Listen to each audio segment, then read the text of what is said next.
This book came from a prototype, which came from a sketch. I have a class that shows my entire process on how I turn my ideas and dreams into a reality.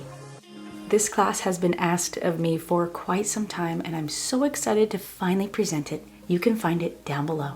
What you'll experience is an in-depth demonstration of my exact steps that I take to completely design an album from scratch. I go over my philosophy for determining crazy angles, flaps, pockets, and inserts, and the overall design of the pages and even the hybrid hinge that I use. I am so unbelievably excited to finally get this out to you. All my books start out just as a drawing and ideas in my head. Then I start playing around with paper and I take down measurements, testing out flaps and pockets before I hit the record button for my official tutorial designs that end up actually becoming a real album. Now, the specific book I'm making during this demonstration is an actual product of another tutorial, so you can also find this down in the description. There is some details there for you to read.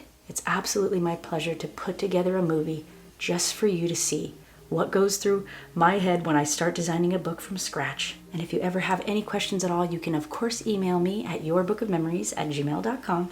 I'm welcoming you into the room of my artist's mind. I'll see you in there.